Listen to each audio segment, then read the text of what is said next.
The string quartet was playing Debussy when my husband told 186 people that my child was not his. I want you to understand the moment precisely, because the details matter. The Carlisle Hotel. The Bemelmans Bar private dining room. Low amber lighting that made everyone look warmer and kinder than they were. Ludwig Bemelman's murals wrapping the walls, those painted animals and Central Park scenes that generations of New Yorkers have stared at while pretending everything was fine. 186 guests seated at round tables dressed in ivory linen. Crystal coupes catching the candlelight and throwing it back in small, perfect constellations. The quartet threading Debussy's Clair de Lune through the room so softly you almost didn't notice it was there, which was, I had always thought, the whole point of Debussy. Bradley Cole Harrington stood at the head table with his champagne coupe raised. He tapped the side of his glass first. That small ring against crystal sound. I had learned, over 3 years of marriage, that the tapping meant he was about to lie.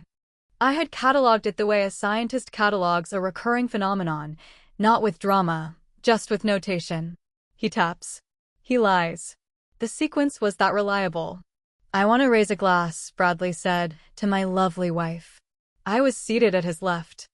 I had my notepad in front of me, a small cream Smythson notepad I kept in my clutch, because I have always kept a notepad in my clutch, since I was 22 years old and working my first hospital job and discovered that the act of writing things down was the only way to keep them from eating you alive from the inside. My pen was uncapped. I was already writing. "Margaret," Bradley said, and his voice carried that particular warmth that he deployed for audiences, the warmth that had absolutely nothing underneath it, like a stage set with no walls behind the facade. "My gold digger wife." There was a beat of confusion in the room. The kind of beat where 200 social reflexes fire at once and everyone decides, simultaneously, to wait. "That parasite she's carrying isn't Harrington blood," Bradley said, still smiling, still holding the coupe aloft, the champagne tilting slightly toward the rim. "Her suitcase is already waiting with the doorman." I wrote one note. I set down my pen. I reached into my clutch and removed the envelope cream, heavy stock, the Sullivan and Cromwell letterhead embossed so precisely you could feel the letters when you ran your thumb across them. I had been carrying it for 11 days. I set it on the table in front of me, squarely, centered, the way you place something when you intend for people to look at it. And then I folded my hands on top of it, and I waited. Before I tell you the rest of the story, I want to ask you something. If you have ever discovered who your spouse really is in the moment you needed them most, stay with me. Like this video, subscribe to this channel, and tell me in the comments where you are watching from right now. Because I promise you, by the time this story is finished, you will understand exactly why I was smiling when the room went silent. I'll start at the beginning. My name is Margaret Ellen Whitfield. I was 37 years old on the night of the Harrington Anniversary Gala. For the purposes of the Harrington family's understanding of the world, and they had a very particular understanding of the world, organized entirely around who had the right bloodlines and who did not. I was a hospital billing supervisor at Mount Sinai Medical Center. I had worked there for 9 years.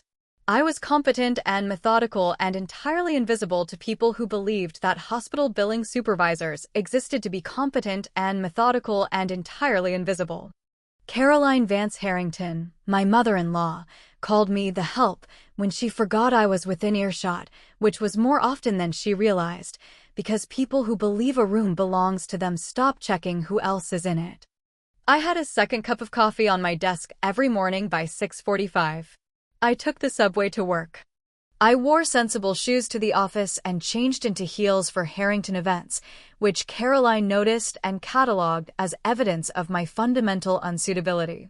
I brought a casserole to Roger Harrington III's birthday dinner 3 years running because I had been raised to bring food to gatherings, and the Harringtons received this casserole with the particular brand of graciousness that means we find this embarrassing, but we are too well-bred to say so directly. I was, in the Harrington vocabulary, a project that had not worked out. The thing about being underestimated by people with power is that it is exhausting in the short term and extraordinarily useful in the long term. I had been aware of this since I was approximately 26 years old, when I first understood that the world was full of people who would look straight through you and tell you everything, because why would you bother guarding yourself against someone who didn't matter? I had spent 11 years learning things that people told me because they didn't think I was listening. I should tell you about the first time I understood what the Harrington family was. It was 7 months after Bradley and I began seeing each other. We had been introduced at a hospital fundraiser. Bradley was there representing his brokerage firm, Harrington Commercial Partners. Because commercial real estate developers maintain philanthropic adjacency the way other people maintain insurance policies as protection against the future. He was handsome in that particular way that works very well at fundraisers, square-jawed, good with a cufflink, practiced at giving the impression of listening. We had 3 months of what I can only describe as a concentrated performance on his part, and what I can honestly describe as genuine feeling on mine.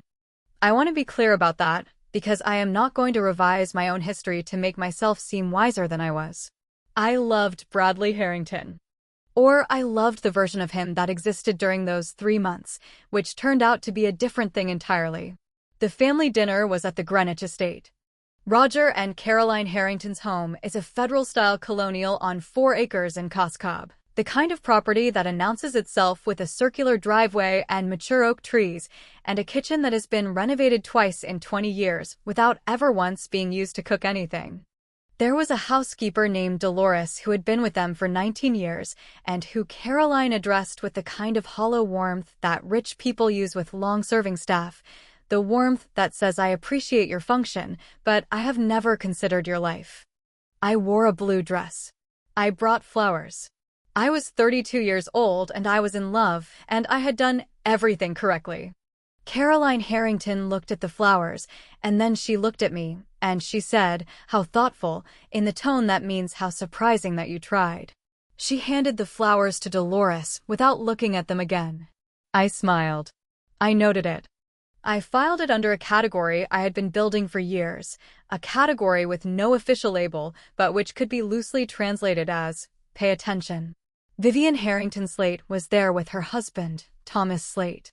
Vivian was Bradley's older sister by 4 years, a woman who moved through the world as though she expected it to rearrange itself for her convenience, which, for most of her life, it had. She was elegant in the precise way that money and effort combine to produce elegance, and she touched Bradley's wrist when I walked into the room, a gesture so small and reflexive that I might have dismissed it if I were the kind of person who dismissed things. I was not that kind of person. Thomas Slate laughed at something Roger said before the punchline landed. Not a real laugh, a position laugh, half a beat too early. The laugh of a man who had learned that laughing at Harrington jokes was part of the terms of his arrangement.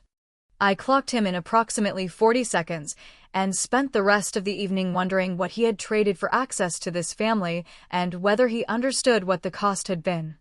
Roger Harrington III shook my hand and held his champagne flute with a tremor so slight you would only see it if you were watching for it. He was 71, recently retired from what had been positioned to me as a distinguished hedge fund career. I later learned, through channels the Harringtons would not have expected me to have access to, that distinguished hedge fund career meant 12 years as a mid-level portfolio manager who had ridden a bull market and been smart enough to exit before the correction, then spent the remaining years describing those 12 years in increasingly elevated terms. The Harrington money was real, but the Harrington mythology around that money was significantly inflated, which is a very specific kind of fraud that wealthy families practice so long and so consistently that they eventually stop recognizing it as fraud. I was a hospital billing supervisor. I knew exactly what fraud looked like. 3 years of documented dismissal. That is what I promised you, and that is what I will give you, because the context is everything. The context is what separates consequence from cruelty.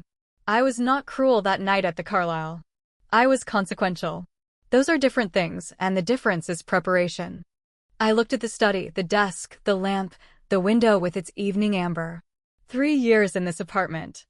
The casseroles I had brought to Harrington dinners, and the notes I had written in the Smytheson, and the morning coffee I had drunk at this desk since the first week Bradley and I moved in. I put on my coat. I picked up my briefcase and my keys and the photograph of Daniel, which I was carrying out myself. I turned off the lamp. I walked to the door. Everything was ready. All I had to do was show up. The Bloomberg piece ran on a Tuesday. I know the exact time because Diana Reyes texted me at 6:47 in the morning. It's live. I was already at my desk in the Upper West Side apartment with coffee, with the Smythson open to a blank page, with the particular morning light coming through the east-facing windows that I had chosen specifically for this quality of light, and which was, at 6:47 on a Tuesday in May, doing exactly what I had needed it to do. I opened the piece on my laptop. The headline read, Whitfield Pharmaceutical Trust holds controlling interest in Harrington commercial properties. Questions of disclosure and spousal rights emerge following Gala incident. It was 4,200 words. Diana had done what Diana did, which was to find the precise middle distance between the financial instrument story and the human story, and to report from there, with the neutrality that Bloomberg's legal team required and the specificity that made neutrality irrelevant. She named the trust. She named the acceleration figure. She named Gerald Ashworth and Sullivan and Cromwell. She described, in 3 careful paragraphs, the events of the gala at the Carlisle Hotel, attributing the quote to Bradley Cole Harrington, naming him by full name and professional title, noting that the statement had been recorded and that the recording had been reviewed by Bloomberg journalists. She did not name Vivian. She did not need to. She named the Plaza Hotel investigation in a subordinate clause that contained enough information for anyone with access to a search engine and 20 minutes to draw the complete picture. I read the piece twice. The second time, I read it the way I had learned to read documents at Mount Sinai, not for comprehension, which I had on the first pass, but for precision. For the things it said and the things it did not say and the gap between them, which is where consequence lives. Then I set down the coffee and I called Gerald. It's good, I said, when he picked up. Diana is thorough, he said. She always has been. A pause. My phone has been active since 6:30. Bradley's attorney? 2 calls, he said. And one from a number I suspect is a Harrington family attorney they hired separately. He had the quality of voice he got when a legal situation was moving at the velocity he had anticipated, and this pleased him in the way that confirmed predictions please people who are methodical. They want a meeting. No, I said. I told them as much, Gerald said. In more formal language. What did they offer? They floated a settlement proposal, Gerald said. Preliminary, not formal. $7.4 million to withdraw the acceleration notices on both properties. I looked out the east-facing window. $7.4 million against $47.3 million in mortgage acceleration and $8.6 million in brokerage liquidation exposure. A settlement offer constructed by people who had been awake since the Bloomberg piece went live and who had not yet fully internalized the gap between what they were offering and what the documentation supported. No, I said. I know, Gerald said. I'll respond formally this afternoon. Gerald, the Greenwich lean. Activated as of 9 o'clock yesterday morning, he said. You'll recall the acceleration notice has been running for 31 days. We are 29 days from the default threshold. 29 days. I thought of the circular driveway and the mature oaks and the kitchen that had been renovated twice without being used to cook anything. Good, I said. The request to meet came from Roger. Not through his attorney. Not through Caroline. Directly, on a Thursday afternoon, in a phone call to my personal cell from his personal number. I looked at the screen for a moment before answering. I thought about Part 1's version of Roger, the champagne flute, the tremor, the man who had signed a subordination clause without reading it and had spent 18 months describing this as prudent financial management. I answered. Margaret, Roger said. Roger. His voice was different. Not the voice he used at family dinners, the voice pitched slightly above its natural register to signal authority. This was the lower voice. The unperforming voice. I had heard it once before, at a Harrington Thanksgiving 2 years ago when he had stepped onto the back porch of the Greenwich estate alone, not knowing I was already there, and had stood for a long moment looking at the property, not with ownership, but with something quieter and more frightened, the look of a man holding something he does not entirely understand how to protect. I would like to speak with you, he said. Not through the attorneys. Roger. Please, he said. The word landed differently than I expected. Roger Harrington III had not said please to me in 4 years of acquaintance. He said it now without the performance, without the social architecture around it, and it was a different word in his mouth than it would have been 6 weeks ago. 1 hour, I said. My attorney's office.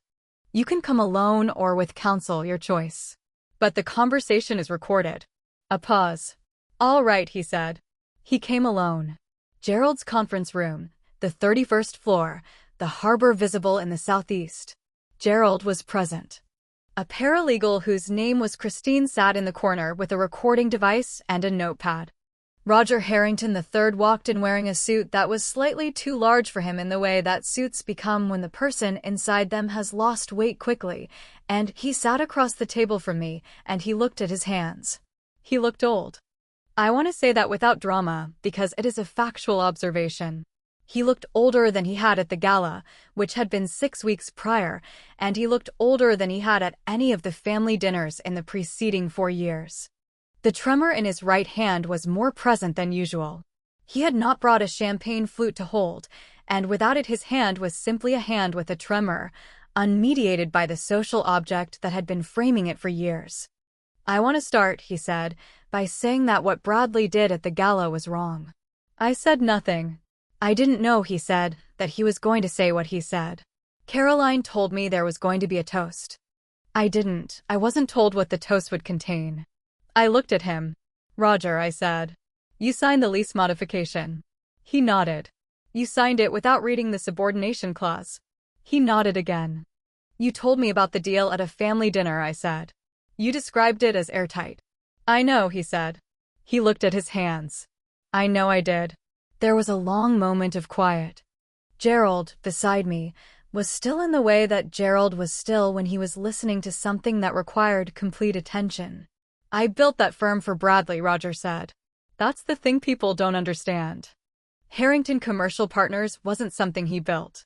I capitalized it. I introduced him to the first 3 clients. I co-signed the office lease. He paused. I believed that if I gave him the structure, he would grow into it. He looked up at me. I was wrong about that, he said. I think I knew I was wrong about it before last month. I wasn't ready to know it. I held his gaze. This was the moment, I want to be transparent with you about this, where something in me registered something that was not sympathy exactly, but was adjacent to it. Roger Harrington III was a man who had built a mythology and given it to his son, and watched his son wear it pearly, and had spent 4 years managing the dissonance between those two facts, and was now sitting across a conference table on the 31st floor of a Broad Street law firm, looking at the documented consequence of all of it. I had not built this architecture for Roger. But Roger was in it anyway, which is what happens to people who sign documents they haven't read when the document is connected to something larger than the transaction they think they're managing. What are you asking me for? I said. The Greenwich estate, he said. Caroline was born in that house. Her parents, the property was her family's before it was ours. I looked at him. The acceleration notice on the residential mortgage, I said, covers 68% of the note. Your remaining 32% is yours. The note can be renegotiated with a different lender if you address the cure amount. Roger's expression shifted. What's the cure amount? $7.8 million, I said. 30 days remaining in the cure window. He was doing the arithmetic. I watched him do it. The same arithmetic he had been doing, I suspected, since 6:47 the previous Tuesday morning when the Bloomberg piece went live. He stopped. The liquid position is not. I know, I said. I've reviewed the Harrington commercial financial statements. They were filed with the mortgage servicer. He understood, in that moment, what I was saying. That there was no financial position I had not already reviewed. That the asymmetry of information in this room was complete and had been complete for months. His hand trembled on the table. I'm not in a position to reverse the acceleration notice, I said. The instrument doesn't permit discretionary withdrawal once the notice has been issued. That's the clause. Gerald drafted it and Daniel approved it for exactly this reason, to prevent the instrument from being subject to personal negotiation. Then why did you agree to this meeting, he said. Because you said please, I said. He looked at me. And because I said, I want you to understand what happened. Not the legal version, you'll have that from your attorney. The other version. I folded my hands on the table. Bradley married me, I said, because he believed I was manageable. Caroline encouraged him because she believed a hospital billing supervisor would be grateful enough for the association to accept whatever terms the family offered. You signed documents without reading them because it did not occur to you that someone the family had assessed as the help would have the legal resources to make those documents matter. Roger was very still. I am not the help, I said. I never was. And the child I am carrying is your grandchild, and Bradley knew that, and he stood in a room of 186 people and said otherwise. The tremor in Roger's hand had moved up his arm. I know, he said. His voice had dropped further. I know he did. You didn't stop him, I said. No, Roger said. I didn't. We sat with that for a moment. The 32% of the residential note is yours, I said. The cure window is 30 days. If you find a lender who will cover the cure amount on the 68% before the window closes, the default proceedings halt on the residential property. The brokerage proceedings are separate and will continue regardless. Roger nodded. He was looking at his hands.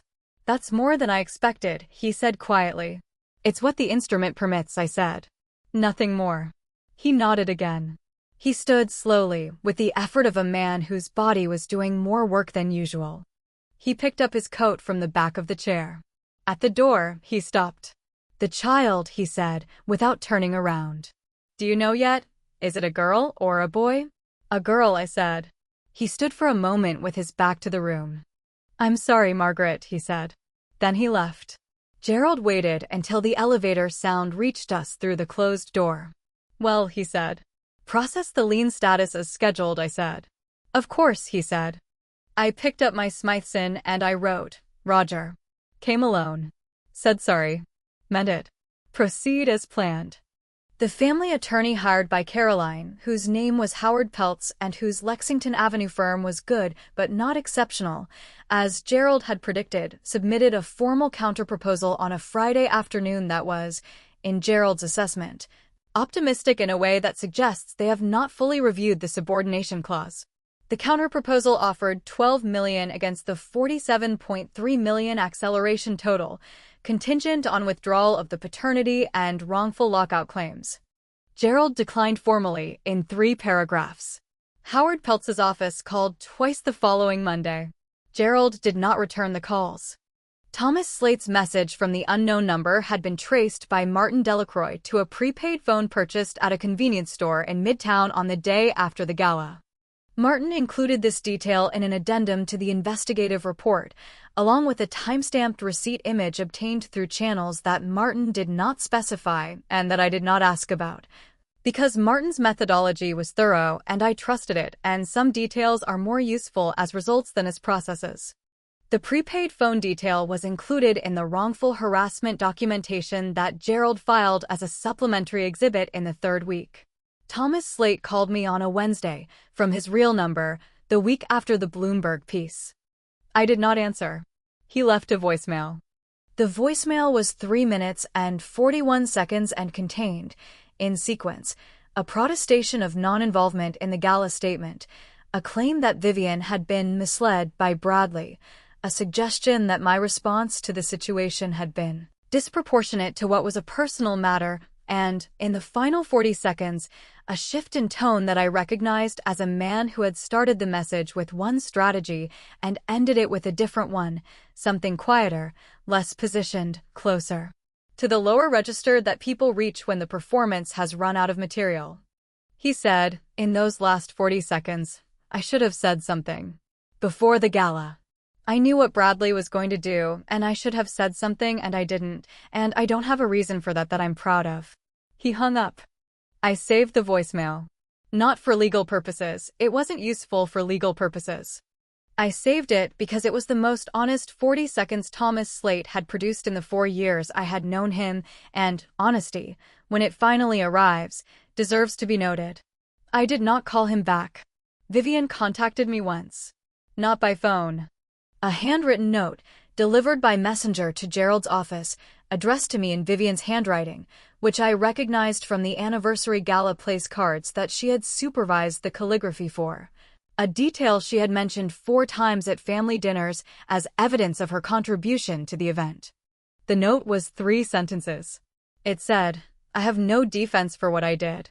I know that. I am sorry for the child." I held the note for a moment.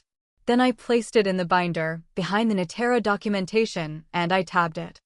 The Bloomberg piece had a secondary consequence that Diana had not predicted and that I had not specifically planned for, which is the nature of secondary consequences. They are by definition the things you did not plan for, and their arrival is either damage or opportunity, depending on what you built to receive them. 3 of Bradley's commercial brokerage clients, 2 mid-sized developers and a property management company whose principals had been at the gala and whose names appeared in the seating chart I had kept, contacted Harrington Commercial Partners in the week after the piece ran and requested meetings that were, it subsequently emerged, termination meetings. The client book that the brokerage acceleration would eventually claim as a collateralized asset had, by the time the formal default proceedings began, already lost 31% of its active accounts. I know these figures because the default proceeding required a full financial disclosure of Harrington Commercial Partners' assets and liabilities, and the disclosure was a filed document, and filed documents are part of the public record. Bradley Cole Harrington, who had built his professional identity on the Harrington name's commercial credibility, was watching that credibility dissolve in real time across the pages of the same Bloomberg terminal that his clients consulted every morning. This was not a consequence I had designed. The clients made their own decisions. But I had known since January, when I sat in Gerald's office and looked at the harbor through the window Gerald never used, that a financial story in Bloomberg about the trust instrument and the mortgage holdings would be read by exactly the people whose reading of it would matter most to Bradley's business. I had not manufactured the consequence. I had arranged for the information to be available to the people for whom it was relevant. There is a distinction there. I have thought about it often since. I am still thinking about it. 31 days after the acceleration notice. The cure window closed on a Tuesday morning at 9 o'clock, as the instrument specified. At 9:01, the mortgage servicer on the Park Avenue South property initiated formal default proceedings on the Harrington Commercial Partners brokerage space. The brokerage assets, the client book, the leasehold interest, the accounts receivable, the furniture and equipment itemized in the collateralization schedule, passed under the instrument's default provisions. 8.6 million. 22 people worked at Harrington Commercial Partners. I had known this because Bradley had told me, in the phone call in the 4th week, in the voice of a man trying to make me feel the weight of a consequence. I had thought about those 22 people in the weeks between that call and the default date. I had not changed the preceding timeline, but I had asked Gerald, in a specific and formal request, to ensure that the default notice included a provision requiring the successor servicer to honor existing employment contracts through the notice period, which was the maximum that the instrument permitted and which Gerald had confirmed was both legally available and, in his word, appropriate. 22 people had 60 days of continued employment. The brokerage itself ceased to exist as a Harrington entity on a Tuesday at 9:01 in the morning. Bradley was informed by his own attorney. The Greenwich Estate cure window closed on a Thursday. Roger had found a lender. I learned this from Gerald, who learned it from the mortgage servicer, a smaller regional bank that had agreed to extend a bridge loan covering the cure amount on the 68% note, secured against Roger's remaining personal assets, which were sufficient for the purpose. The default proceedings on the residential property halted at 8:59, 1 minute before the window closed. The Greenwich Estate remained. The circular driveway and the mature oaks and the kitchen that had been renovated twice.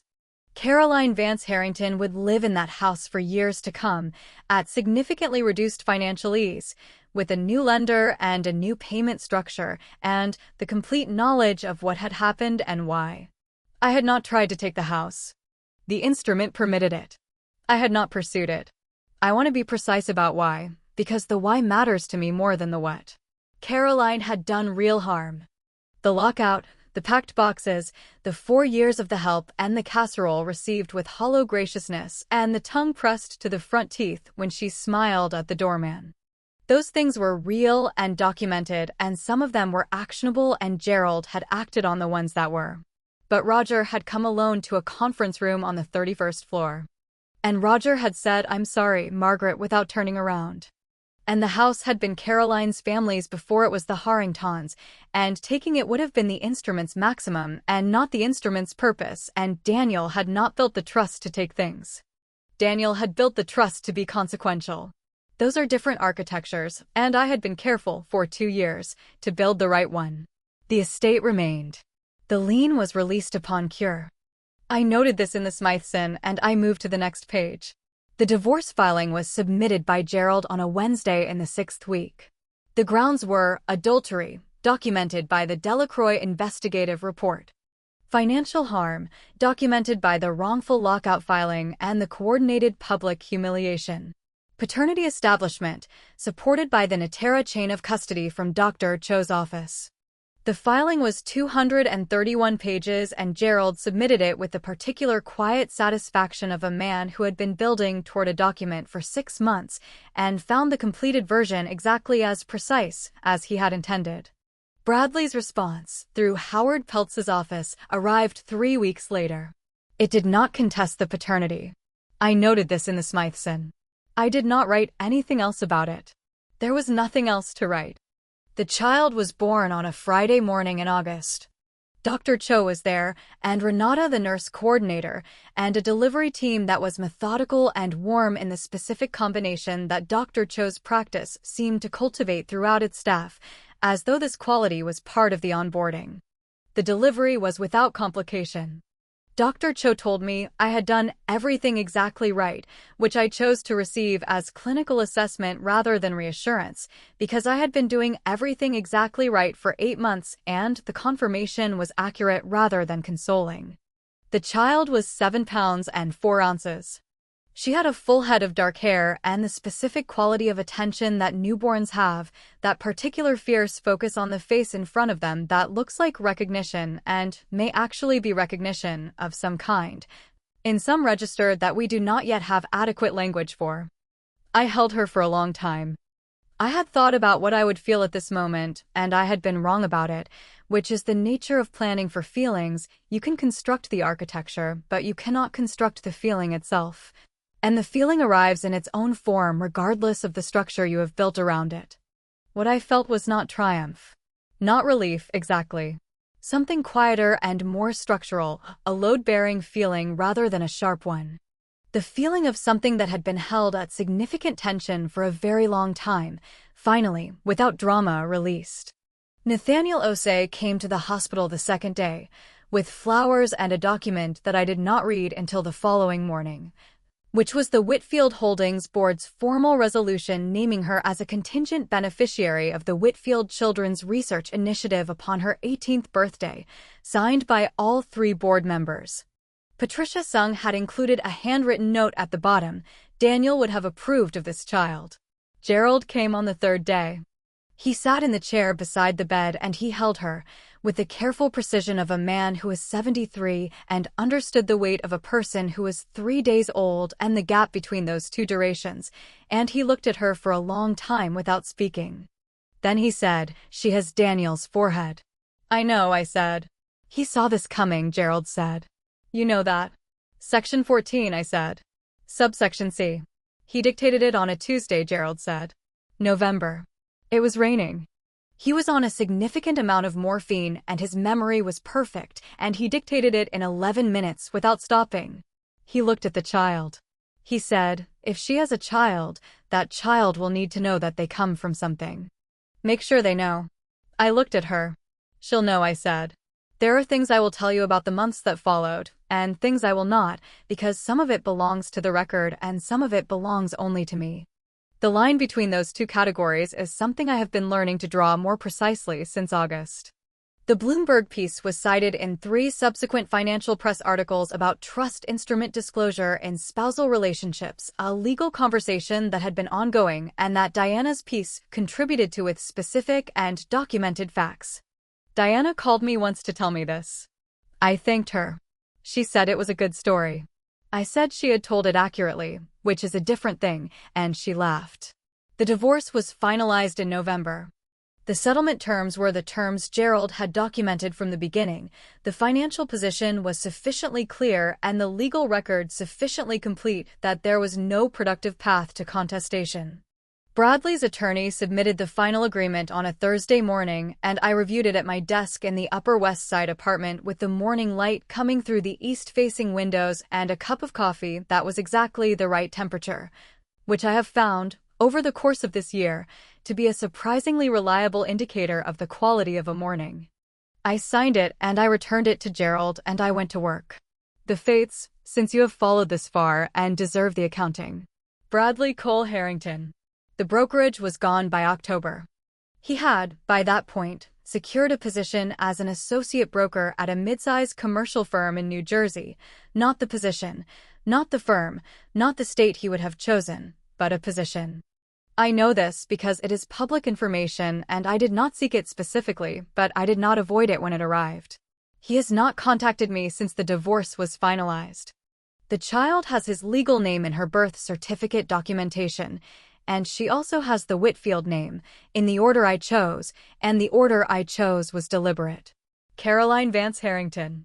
She lives in the Greenwich estate, under a new mortgage structure, at a financial constraint she had not lived under in 40 years. She has not contacted me. Dolores, the housekeeper, I understand, is still there, 19 years now, 20 in the spring. I think about Dolores sometimes. I hope she has what she needs. Roger Harrington III. He secured the bridge loan and saved the estate. The tremor in his right hand has not, I understand, improved. He sent a card when the child was born, not a gift. A card, handwritten, 3 lines. It said, "She is lucky to have you for a mother." I have thought about this often. I have not responded. I do not know if I will. Vivian Harrington Slate. She and Thomas relocated to Boston in September. Thomas had a professional connection there, or so the mutual acquaintance osmosis delivered. And this reads to me as a couple seeking the specific distance from a city where something happened that they need to not be reminded of daily. I note this without judgment. Boston is a good city. Thomas Slate. He sent a formal apology letter through an attorney, not Gerald's office, his own personal attorney, in the 8th week. The letter was precise and did not contain the words disproportionate or personal matter, which told me he had revised the framework between the voicemail and the letter. I filed it in the binder. Behind his tab. The Smytheson notepads, all of them, the full ones, are in a box in the closet of the Upper West Side apartment. I have not reviewed them. I may not. The record exists. I know what is in it. The act of building it was the purpose, and the purpose is complete. The binder is in Gerald's office. Secured, filed, available for any subsequent proceedings that require it. Gerald has told me it will remain available for as long as it is needed, which is how Gerald talks about time, in terms of function rather than duration. The child's name is Eleanora Daniel Whitfield. Eleanora was my grandmother's name. Daniel needs no explanation. She sleeps with the specific ferocity of someone who has decided that sleep is a serious undertaking and intends to do it correctly. She makes, in the early mornings, a sound that I cannot describe except as the sound of a person becoming herself, which is the most precise description I have. The east-facing windows are doing what I chose them to do. I started back at Mount Sinai in January, partial schedule through the spring, Dr. Cho's approval, Renata's coordination. My desk was exactly as I had left it. The billing audit I had been midway through when Thomas Slate's threatening message arrived was completed by my colleague in my absence and closed cleanly. The coffee from the cafeteria was exactly as bad as it had always been, which I found, on the first morning back, to be deeply and genuinely comforting. Nathaniel Osei called in February with a board matter. The biotech licensing intermediary was in a renegotiation, and my input was wanted. I attended the meeting in person, the first time I had been in that Park Avenue conference room since the August board meeting. The morning light was the winter version, lower, more angled, doing something interesting to the west wall. Patricia Sung had brought coffee from the Vietnamese restaurant on 52nd Street. I had not asked her to. She had not explained why she had. We worked for 2 hours. I am good at this work. I have always been good at it. The difference between before and now is that I am no longer doing it in a room where I am also managing the energy required to be invisible. That energy is available for other things. It turns out to be a significant amount of energy. I have been asked, since the Bloomberg piece, in the particular way that stories circulate and find their audience, by people who have heard some version of this and want to understand it, whether I regret anything. I have thought about this carefully because I do not believe in performing answers to questions that deserve real ones. I do not regret the architecture. I do not regret the documentation or the timing or the Carlisle Hotel. I do not regret the brokerage proceeding. I do not regret the acceleration notice on the Greenwich estate, even though I released it when Roger found the cure, especially because I released it when Roger found the cure. Because that release was not weakness, and it was not mercy in the way the word is usually used, it was the instrument functioning as Daniel intended, which was as consequence proportionate to harm. What I think about, what I hold in the way you hold something that does not resolve into yes or no, is the public nature of it. I chose the Carlisle Hotel. I chose 186 witnesses. I chose Diana Reyes at table 7. I did not cause Bradley to stand up and say what he said, but I had built the room in which he said it, and I had made sure the room contained a recording. He made his choice. I made mine. Both choices were made in public, and the consequences of both are in the public record, and Eleonora will someday be able to find that record. I have decided this is all right. I have not finished deciding this.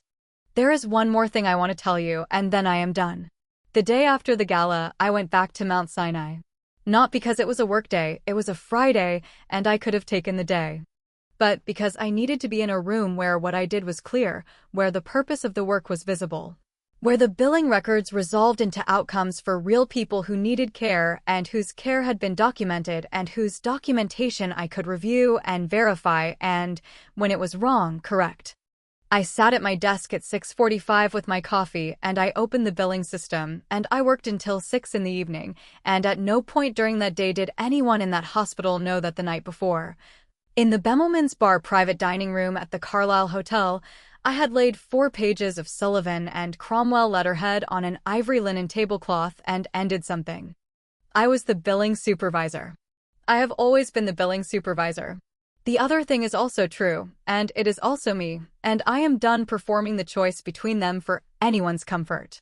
Here is what I want to ask you before you go. Bradley stood in that room and denied his child in front of 186 witnesses. I had built the room. I had chosen the audience.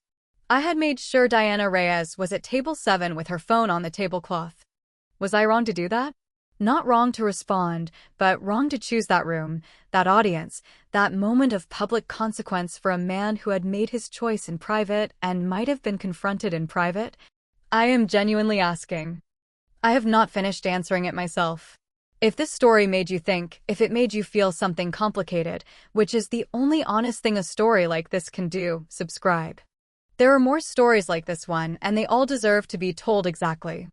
The first year of our marriage, Caroline Harrington referred to me at a Greenwich Country Club luncheon, where I was seated 2 tables away, which she appeared not to register, as Bradley's little project from the hospital. She said it to Margot Fairfield, whose husband ran a private equity firm and whose opinion Caroline cultivated with the dedication of someone tending a very expensive garden. I was wearing a cream linen blazer, and I had my Smythson notepad, and I was writing down a phone number that the wife of one of Bradley's business partners had given me, the number for a pediatric specialist at Columbia, because she had overheard me mention that my sister's youngest had been struggling with an undiagnosed respiratory condition, and she had offered the referral with genuine warmth. I wrote down the number. I also wrote down what Caroline had said. Not because I was building a case, not yet. Because I have always believed that the truth of a person is most visible in the moments they don't know they're being witnessed. The second year, Roger signed a lease modification on the Harrington Commercial Partners brokerage space, a modification that included a subordination clause with a 60-day acceleration trigger. He told me this at a family dinner in the way that men who believe you are not financially sophisticated tell you financial things, as a demonstration of their own confidence, not as information they expect you to process. He was explaining the expansion plans for Bradley's firm, the new office on Park Avenue South, the square footage, the terms.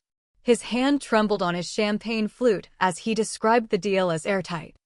I said, "That sounds wonderful, Roger," and I passed the bread. I went home and I looked up the modification. I found the subordination clause in approximately 12 minutes. I noted it under a different category, a category that had been growing for 2 years by then, a category I thought of privately as architecture. The third year, the year that contained the gala, the pregnancy, and the envelope from Sullivan and Cromwell, was the year the architecture was complete. I need to tell you about the Whitfield name, because without it, none of the rest makes sense. I was Margaret Ellen Whitfield before I was Margaret Ellen Harrington, and the Harringtons, all of them, including Bradley, especially Bradley, had done their due diligence on that name and found what they expected to find. A hospital billing supervisor from a middle-class family in Westchester, a widow at 33, first husband deceased, no children from that marriage, modest assets. They saw the surface and they stopped looking. Which is, I have come to understand, the defining error of people who believe the world was organized according to their assumptions. My first husband was Daniel Prescott Whitfield. Daniel was 61 when we married, which made me 30 years his junior, which the Harringtons had discovered and catalogued as evidence of my fundamental character. They did not ask me about Daniel. They did not ask me what it had been like to spend 2 years watching a brilliant man lose his body to pancreatic cancer while his mind remained precise and furious and completely intact. They did not ask me what he had said the November night 3 weeks before he died, when he called his attorney, a partner at Sullivan and Cromwell named Gerald Ashworth, who had been Daniel's counsel for 22 years, and dictated the final terms of the Whitfield Pharmaceutical Trust. They did not ask because they had already decided what the story was.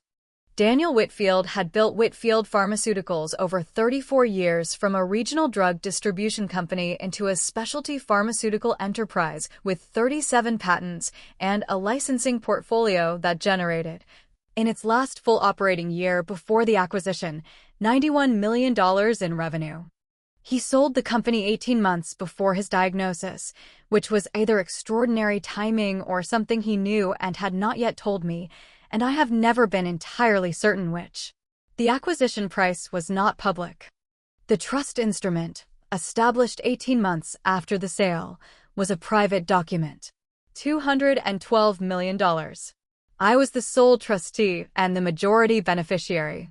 Gerald Ashworth at Sullivan and Cromwell managed the instrument. I had lunch with Gerald every 6 months in a private dining room at a restaurant on 52nd Street where no one from the Harrington social circle ate, because Gerald's taste ran to Vietnamese and the Harrington social circle did not. Gerald was 73, retiring, and deeply fond of Daniel's memory, which made him fiercely protective of Daniel's intentions. I had kept the trust private throughout my marriage to Bradley. This was not deception, it was discretion, which is a different thing, and which Gerald had advised from the beginning. "You'll know when to use it," Gerald had said, on a rainy Thursday afternoon 18 months before the gala over a bowl of pho. Daniel always knew when to use it. He was patient that way. I had thought, I can be patient. I had been right. The pregnancy changed the timeline. That is the honest account of what happened. I found out I was pregnant on a Wednesday in February, 9 weeks before the gala. I took the test at 6 in the morning, alone in the bathroom of our apartment on East 68th Street, and I sat on the edge of the tub for approximately 20 minutes while the city started its day outside the window. And I felt something that was not quite happiness and not quite terror, but some specific combination of the two that I did not have a precise word for. I called my doctor, a maternal fetal medicine specialist at Columbia named Dr. Adrian Cho, who had been my physician for 4 years. Dr. Cho was meticulous and warm and spoke to every patient as though they were the most important thing happening in her day, which, when it came to pregnancy, they generally were. She confirmed the test, scheduled the blood work, and told me, very gently, that given my age and the fact that this was a first pregnancy, she wanted to be thorough. I scheduled the Natera test at the same appointment. Not because I had doubts about the child, I did not. But because I had been paying attention to Bradley for 3 years, and to Vivian's hand on his wrist for 3 years, and to the 6 separate hotel keycards I had found, photographed, and catalogued between April and November of the previous year.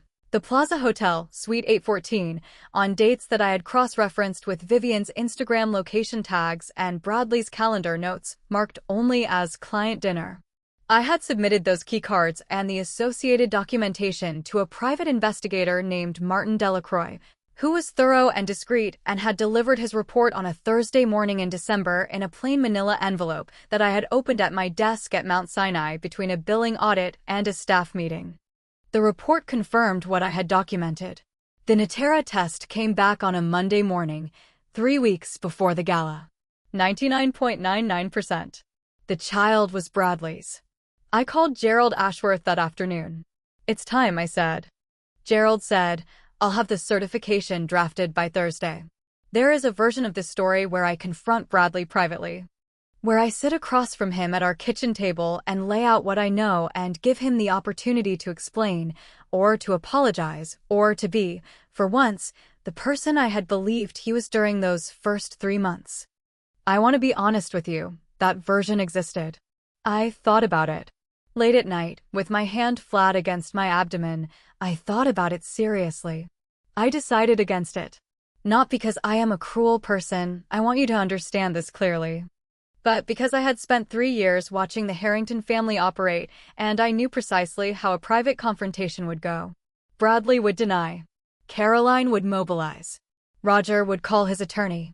And whatever leverage I had, which was, it turned out, significant, would be deployed in a controlled setting of their choosing rather than a setting of mine. I had spent 2 years building the architecture. I was going to choose the setting. The Harrington 40th Anniversary Gala had been on the family calendar since the previous October. 186 guests. The Carlisle Hotel. The Bemelman's Bar private dining room. Black tie. A string quartet. The kind of event that the Harrington family used to confirm, to themselves and to their social circle, that they were exactly who they believed themselves to be. I accepted the invitation in October and I began preparing in January. I called Gerald on a Monday and confirmed the trustee certification. I contacted Dr. Cho's office and requested the Natera chain of custody documentation, which Dr. Cho's nurse coordinator, a meticulous woman named Renata who had worked in the practice for 11 years, prepared with the kind of precision that comes from doing something correctly for a very long time. I met with Martin Delacroix and confirmed the evidentiary package, the keycard photographs, the time-stamped cross-references, the investigative report in its final form, notarized. Then I did something that was not in any plan. I called a journalist. Her name was Diana Reyes, and she was a financial reporter at Bloomberg who covered commercial real estate and private trust instruments. I had crossed paths with her 6 months earlier at a hospital foundation event. She had been covering a story on nonprofit financing structures. I had been there representing Mount Sinai's billing department, and we had ended up at the same table for 40 minutes talking about subordination clauses in commercial real estate leases, which Diana found professionally interesting and which I found strategically useful. I did not tell Diana what I was planning. I told her only that I had come into possession of information about a significant private trust instrument with implications for several commercial properties in the New York metro market, and that the information was going to become public at a private event on a specific date, and that she might want to have someone in the room. Diana said, "Which room?" I gave her the date and the venue. She said, "Table 7 works. There are things I want to tell you about Bradley that are true and that I have never told anyone, because the honest account of a marriage is more complicated than the story of betrayal that follows it, and I owe you the complication." Bradley Harrington was, in some specific and real ways, a charming man.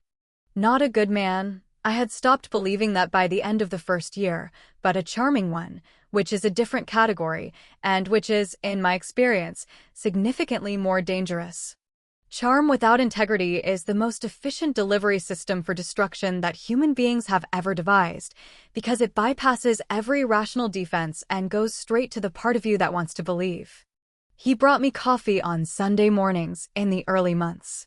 He remembered the name of my sister's youngest child and asked after the respiratory diagnosis with what sounded like genuine concern. He could make a room feel warm simply by deciding to, which is a talent, even if the decision was always tactical. I had loved him. I want that on the record, because what came after was not born from a place of indifference. Indifference is easy. What I felt, what I had been feeling for 2 years, while I documented and cataloged and built the architecture, was something colder and more precise than indifference. It was the specific grief of understanding exactly what a person is and loving them anyway for a little while longer, and then stopping. I had stopped quietly on a Thursday night in December when Martin Delacroix's envelope arrived. I had not told Bradley.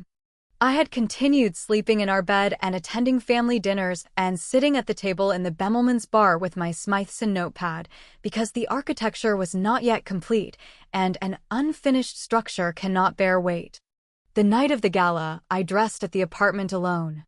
Bradley had gone ahead, some pretext about helping his mother with the seating arrangements, which may have been true and may have been something else, and by that point I had stopped tracking the distinction. I wore a midnight blue dress that Dr. Cho had specifically approved as safe to wear at 22 weeks, a structured silhouette that I had chosen deliberately, because I was not going to hide the pregnancy and I was not going to perform distress about it. I had the Sullivan and Cromwell envelope in my clutch. I had the Natera documentation in a separate sealed folder in my coat pocket. I had the Smythson notepad. I took a car to the Carlisle. Not a cab. A car, because I had learned from Caroline Harrington that the Harrington family treated the mode of arrival as information, and I intended everything that night to be precise information. The hotel lobby was warm and golden. I walked through it the way I had learned, over 4 years of Harrington events, to walk through rooms where people were watching without wanting to seem like they were watching, straight posture, measured pace. The particular quality of attention that looks like calm and is actually the opposite of calm.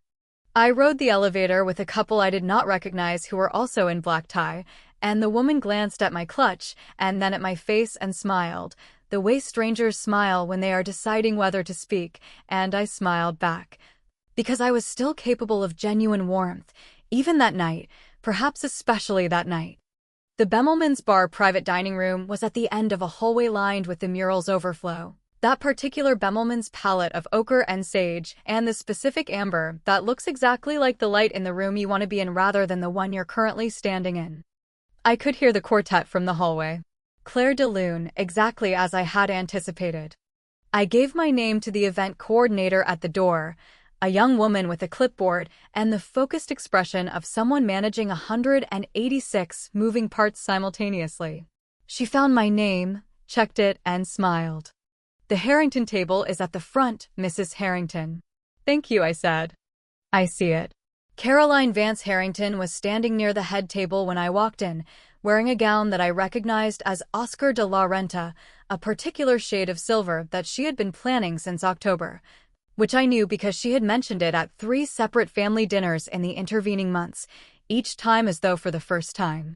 She was talking to one of Bradley's business partners, a man named Graham Ashby, whose wife I had met twice and whose opinions on hospital billing I had been obliged to entertain at both meetings. Caroline saw me and her expression performed warmth. "Margaret," she said. She pressed her tongue lightly to her front teeth when she smiled, a small reflexive gesture I had catalogued over 3 years. It appeared when she was looking at staff. It appeared when she was looking at me. "You look comfortable." The pause before comfortable was doing significant work. "I feel wonderful," I said. "Congratulations on 40 years, Caroline. It's a remarkable evening." She glanced at my abdomen.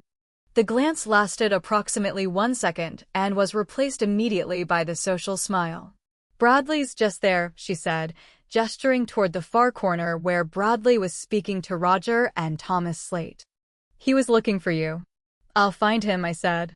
I went to my seat instead. Table placement at a Harrington event was not accidental.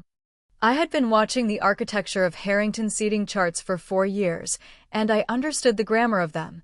Proximity to power signaled endorsement, distance signaled evaluation, and the precise location of any given guest communicated the family's current assessment of their value. I had been seated, for 4 years, at the left of the head table, Bradley's left, which was near enough to signal legitimacy, but not near enough to suggest authority. This had suited me perfectly. From the left of the head table, I could see the room in its entirety. I could see table 7, where a woman in a dark blazer was seated alone, reviewing something on her phone with the studied casualness of someone who did not want to appear to be working. Diana Reyes. She looked up once, found me, and returned to her phone. I uncapped my pen. Roger Harrington III settled into his seat across the table from me, champagne flute already in hand, tremor faint but present. He had aged, I thought, since October. Something had gone slightly diminished around his eyes, the particular diminishment of a man who had been important for a long time and was beginning to feel the shape of the space where importance used to be. He nodded at me. "Margaret," he said. "Roger," I said. "You look well." He did not look well, but that was not information I intended to deploy tonight. Vivian Harrington Slate took her seat beside Thomas, 2 chairs to my left, in the drift of a perfume that I recognized as Creed, specific to her, specific enough that I had once, in a crowded elevator, known she was behind me before I turned around. She did not look at me directly. She touched the stem of her champagne flute and arranged her expression into the specific neutral that people wear when they have decided to act as though a room does not contain a person it contains. Thomas Slate caught my eye and smiled and laughed slightly at nothing, half a beat too early, the practiced laugh of a man auditioning for a room he already occupied. Bradley came to the table at 7:14. I noted the time.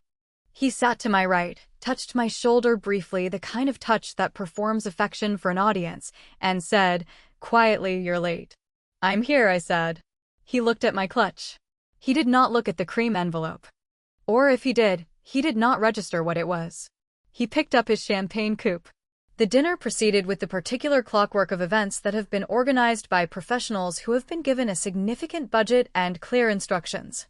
The first course appeared, a butter-poached lobster that I did not eat, because Dr. Cho had been specific about shellfish, and because I was not going to compromise anything that mattered for the performance of appetite. The wine was poured. The string quartet finished Clair de Lune and moved, seamlessly, into something from Ravel. Around me, the Harrington family conducted the annual audit of its own mythology. Roger talked about the early years, the Greenwich house, the first brokerage deal, the sense of building something. His hand trembled on the champagne flute, and he set it down, slightly more often than usual, as though he was calibrating the tremor against the significance of the moment. Caroline received the reminiscence with the smile of a woman who has heard the story many times and has made peace with hearing it many more, which is either love or endurance and is, after 40 years, possibly the same thing. Vivian leaned across Thomas to say something to Bradley that I did not hear, and touched his wrist. I wrote it down. Not the content, I hadn't heard it. But the gesture, the time, the specific quality of the contact. I had been writing these things down for 2 years. The notepad was almost full. Graham Ashby's wife, her name was Paula, and she had the particular brand of Upper East Side social anxiety that manifests as extreme specificity about seating and wine temperature, leaned toward me during the second course and said, in a low voice, "You're so calm." I would be a wreck, being this pregnant at a formal event. "I find formal events restful," I said. Paula blinked. "Really?" "When everyone's performing," I said, "no one is paying attention to you. It's quite peaceful." Paula laughed, uncertain whether this was a joke. It was not a joke. Bradley stood at 10 minutes after 8. I knew he was going to stand before he stood, because I had been watching him work toward it for 40 minutes, the particular way he positioned himself in his chair when he was preparing to perform, the slight adjustment of the jacket, the hand moving toward the champagne coupe. I uncapped my pen. Not because I needed to write anything. Because the physical act of holding the pen, of having the pen uncapped and ready, was the thing that kept my hand from doing anything else. He tapped the side of his glass. The ring against crystal sound. He taps. He lies. The sequence was that reliable. "I want to raise a glass," Bradley said, and his voice carried that particular warmth, the warmth that had nothing underneath it. "To my lovely wife." The room settled into attention. 186 people, with the particular attentiveness of guests at a family event where a toast is being made and the dynamics are not entirely clear. "Margaret," Bradley said. I did not look up from my notepad.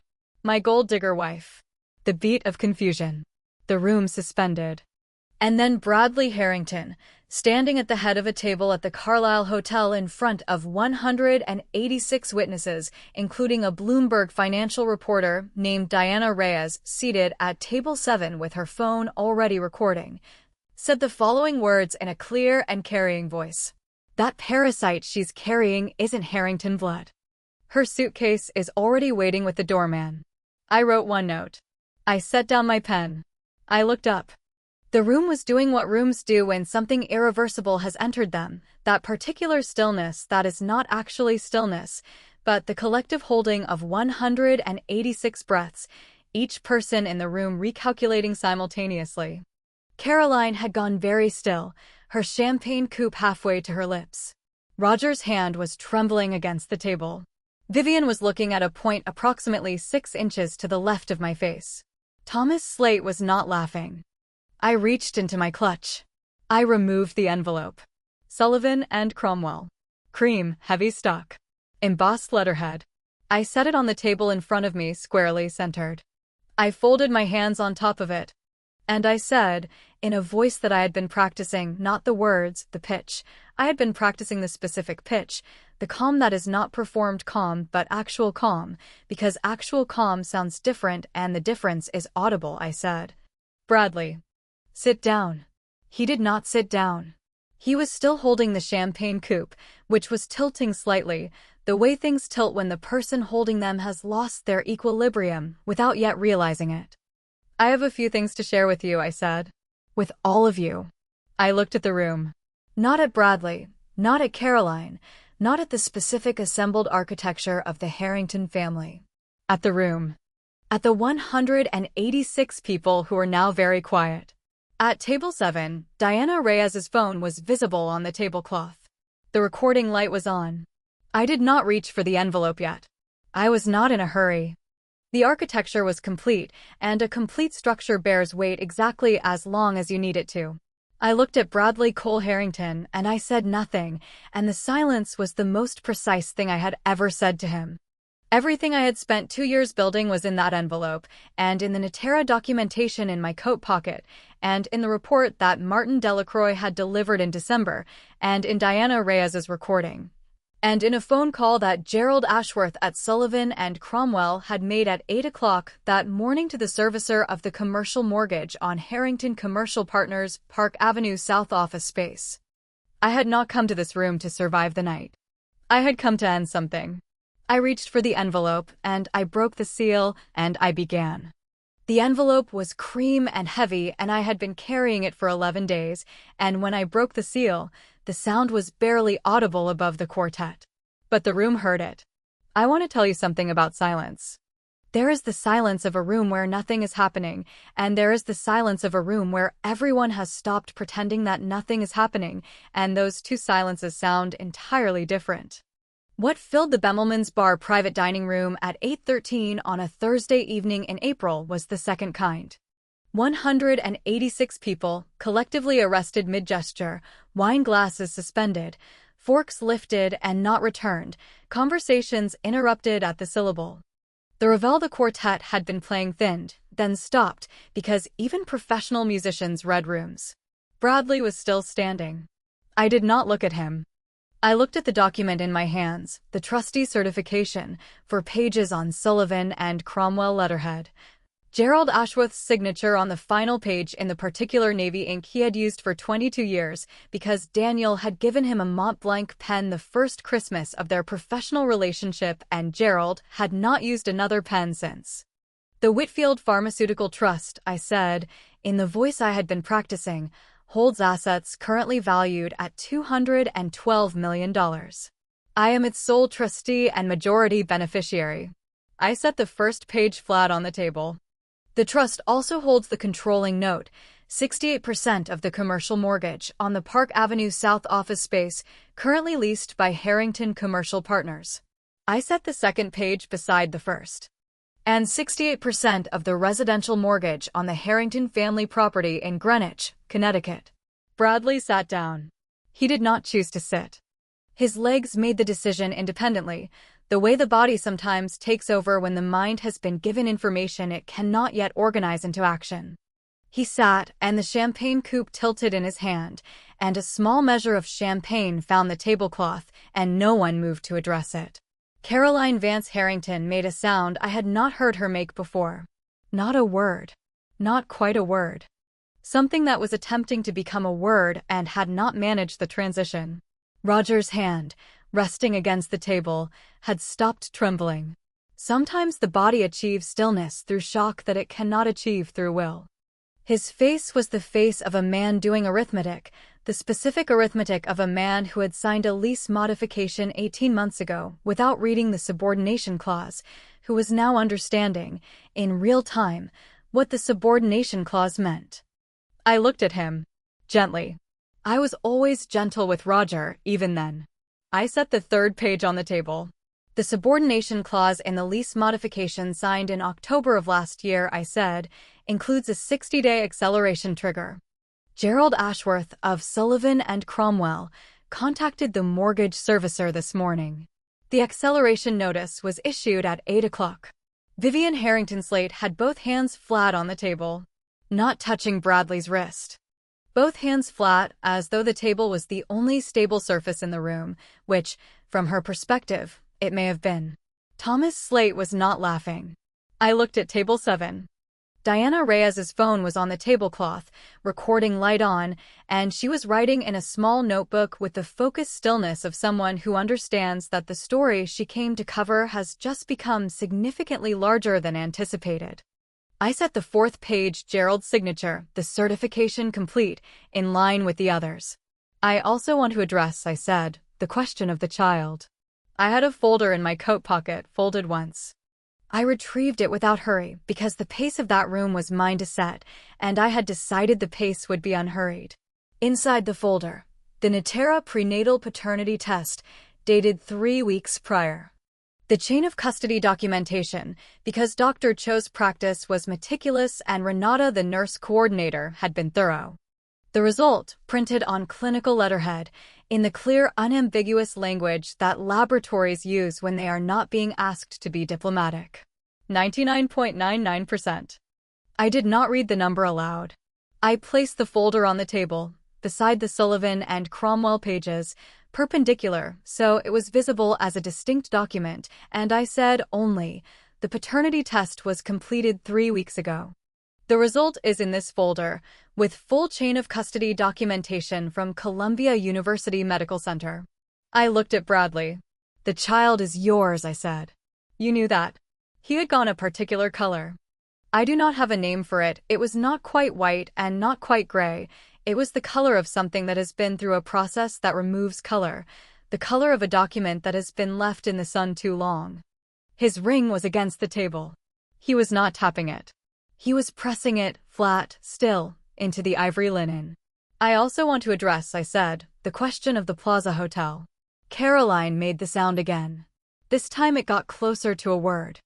Margaret. Suite 814, I said. Between April and November of last year. 6 separate evenings. I have the keycard records, the hotel logs, and a cross-referenced investigative report from Martin Delacroix, who some of you may recognize as the investigator your firm used for the Ashby lease dispute in 2022.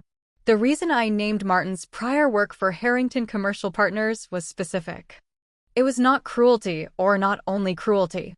It was documentation of the specific irony that the investigator Bradley's own firm had used for due diligence was the same person whose report was now sitting, metaphorically, across the table from Bradley. I had known about the Ashby connection since January. I had found it unreasonably satisfying. The keycard logs placed 2 individuals at that suite on 6 separate occasions, I said. I will leave it to everyone present to draw their own conclusions. I did not name Vivian. I did not need to. The room had been watching Vivian's hands on the table for 40 seconds, and the room was not composed of unintelligent people. Social intelligence is a specific and highly developed skill among people who have operated within a particular class structure for their entire adult lives, and every person in that room had spent decades reading rooms exactly like this one. They had drawn their conclusions before I finished the sentence. Vivian's hands did not move. Bradley said, "This is you can't." "I have," I said. He stopped.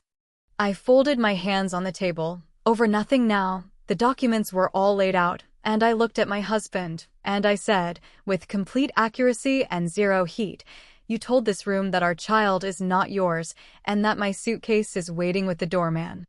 I want you to understand that the suitcase has been there for 11 days, and that it has been there because I put it there. Not you." The string quartet had not resumed.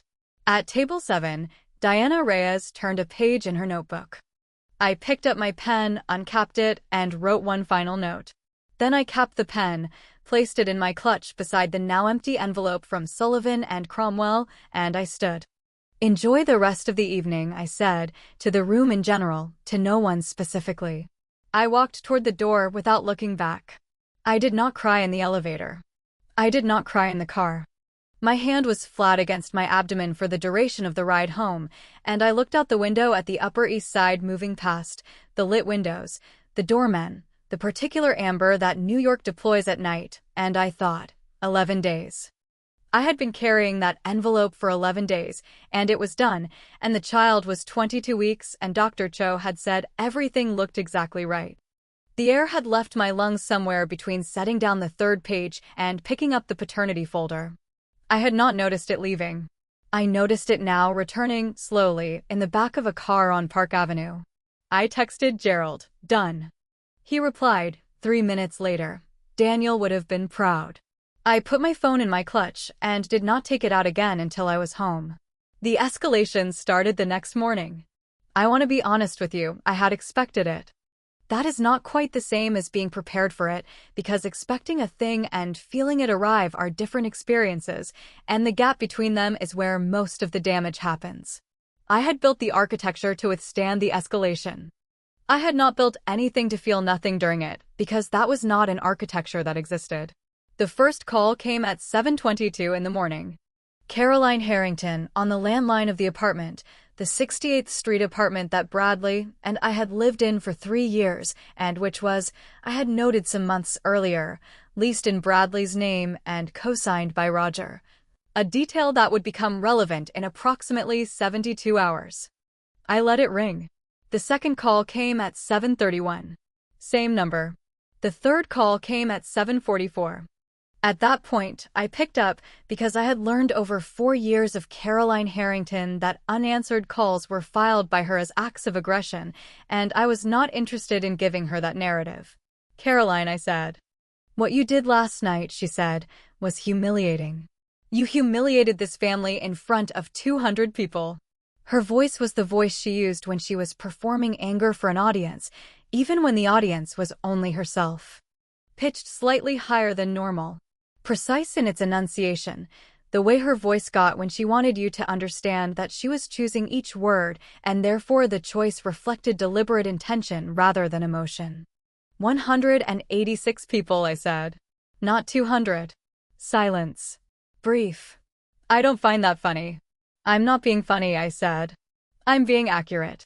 There were 186 guests. I know because I have the seating chart. Another silence. This one had a different quality, the quality of a woman recalculating. You need to understand, Caroline said, that what you've put in motion has consequences for people beyond yourself. Roger's health, he's not well, Margaret, and what you did last night. Roger signed a lease modification with a subordination clause, I said. The consequences of that document predate last night. That is not, she stopped. Started again. Bradley made a mistake. Couples make mistakes. What you're doing is not a proportionate response to. Caroline, I said. I'm going to stop you there. I said it very calmly. Not cold, calm, which is a different register. Cold implies suppression. Calm implies that there is nothing requiring suppression. Bradley stood in a room of 186 people, I said, and publicly denied his child. That is not a mistake. A mistake is a wrong turn. That was a prepared statement delivered in front of witnesses. You know the difference. You've known Bradley long enough to know when he has rehearsed something. The silence this time was longer. I want to speak to my son, she said finally. Bradley is an adult, I said. You have his number. I ended the call. I finished my coffee. The second betrayal came from a direction I had not expected, which is to say it came from the only direction that could still surprise me, which is to say it came from Thomas Slate. I had assessed Thomas across 3 years as a passenger, a man who had affiliated himself with a family more powerful than his own origins, and who maintained that affiliation through compliance. He laughed at the right moments. He agreed with Roger's assessments of the market.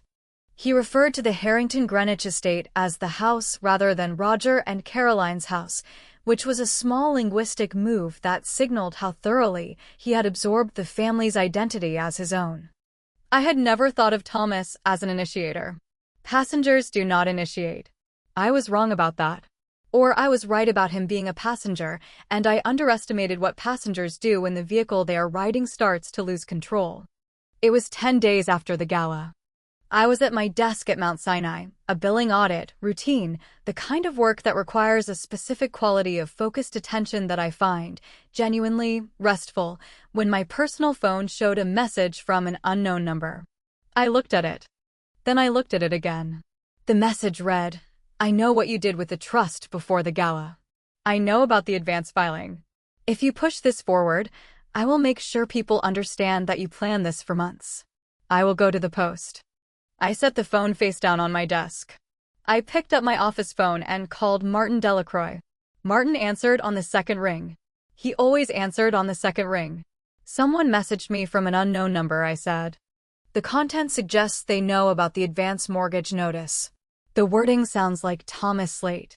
When did it come in? 4 minutes ago. I could hear Martin writing. Forward it to my secure number. I'll trace the origin. What do they mean by advance filing? I said. The acceleration notice was procedurally standard. There was nothing improper about the timing. There wasn't, Martin said. But improper and arguable aren't the same thing.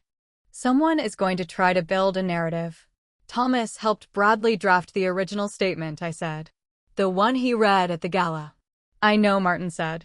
That's in the report. Then he knew it was coming, I said. He knew what Bradley was going to say. He knew about Vivian.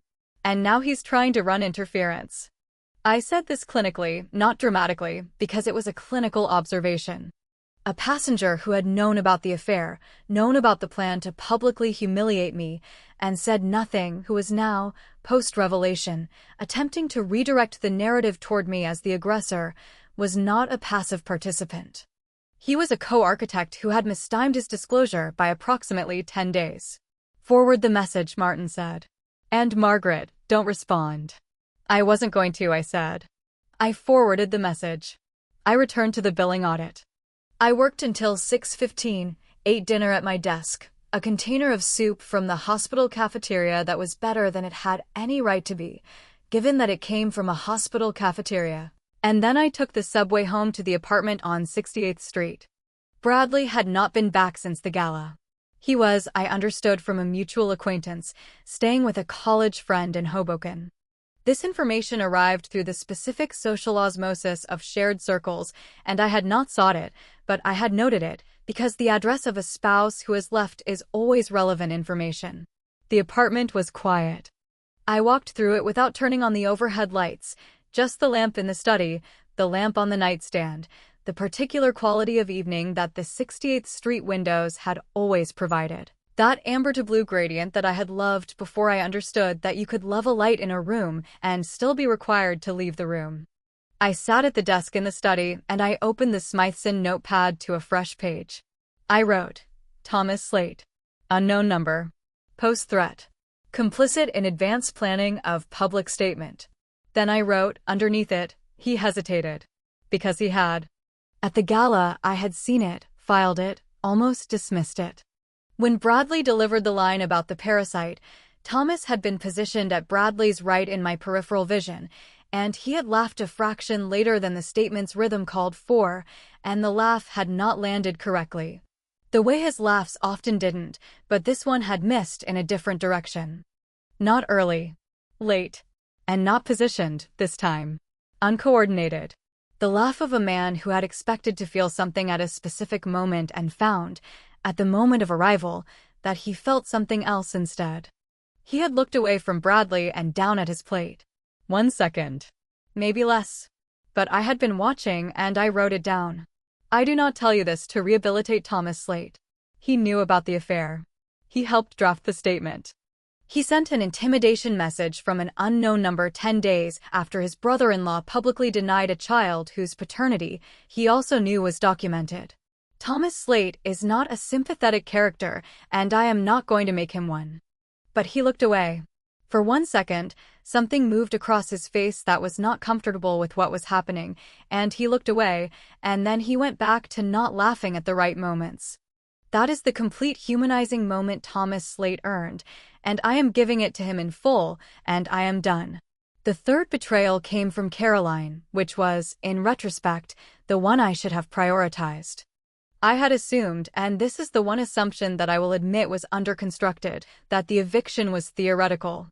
That the suitcase waiting with the doorman was Bradley's metaphor, his rhetorical escalation, and that the actual mechanics of removing me from the apartment were a longer process involving attorneys and timelines and the particular friction of New York tenancy law. I had forgotten that Caroline had been the one who found the apartment. Caroline had been the one who negotiated the lease with the building management, who had a direct relationship with the building's general manager going back 14 years, who had, as I discovered on a Thursday morning when I arrived home from Mount Sinai to find the locks changed and my personal belongings in 4 sealed moving boxes arranged, with theatrical precision, in the hallway outside my door. Caroline had leveraged that relationship to arrange what the building's general manager would later, in a deposition, describe as an expedited lease modification under emergency provisions. The emergency was not specified in the modification.